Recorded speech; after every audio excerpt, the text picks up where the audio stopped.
这个呢是最多人说有效的。这是我平常睡觉时打呼的声音。使用止鼾头带后，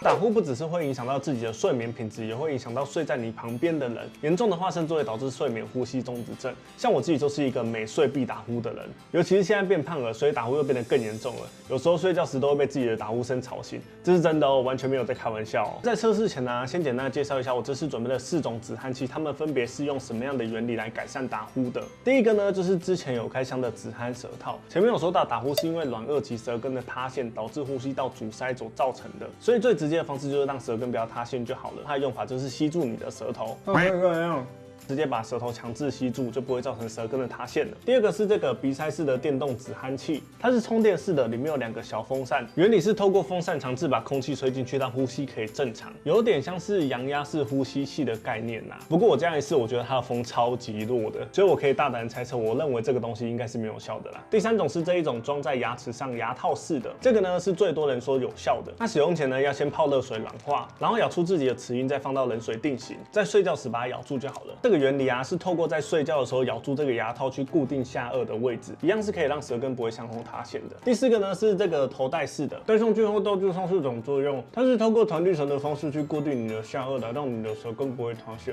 所以我现在讲话也有困难，感觉应该是会有效啊。如果没效的话，也有拉提瘦脸的功能。在开始测试前，先给大家看一下我平常睡觉时打呼的画面。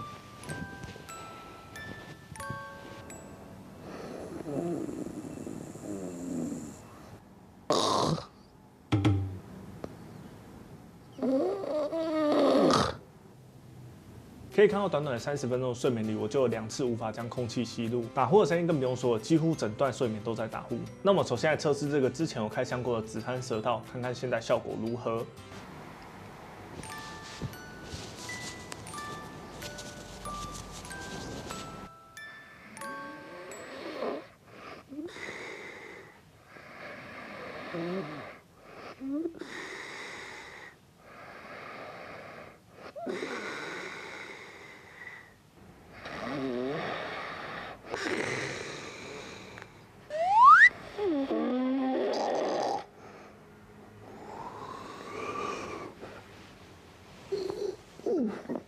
一样是30分钟的睡眠，可以看到最开始是呼吸声比较大，后面可能因为进入深层睡眠了，所以就出现了打呼声了，一直到最后空气有点吸不进去的感觉，我就醒来了。不过必须要说，跟没有戴的情况相比，的确是好了一些啦。我们接下来看看第2样测试品，鼻塞式的止鼾器效果如何。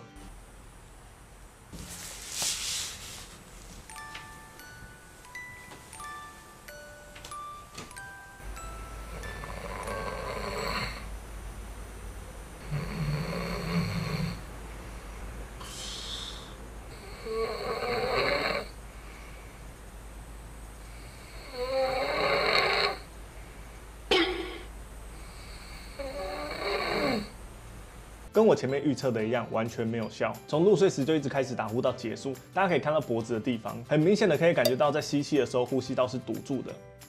也许是对别人有效，但是对我没效啦。下一个测试品是这个牙套式的。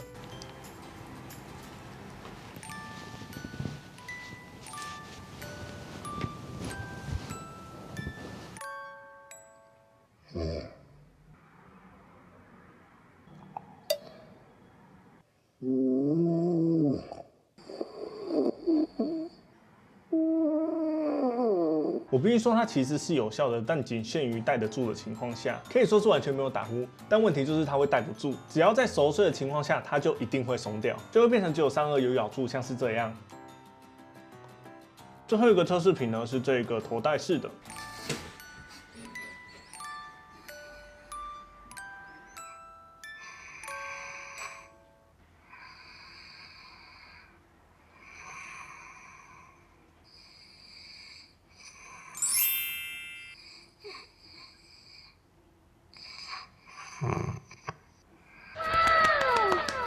老实说，这完全出乎我意料之外。我记得我刚拿到它试戴的时候，我还说了这一定没有效的话。请问一下，你会喝得你预测没有用，就感觉不到它的效果在哪里。结果它竟然是这4个里面最有效的，整整30分钟的睡眠里面，几乎只有很大声的呼吸声而已。先说这不是业配哦，只是依照我实际测试的结果跟大家分享而已。当然每个人打呼的原因跟严重度都不同啦，所以我很难跟大家说哪个一定有效，哪个一定没效。只是用在我身上这个头戴是最有效的啦。所以如果你的枕边人也会打呼，一定要分享这支影片给他看。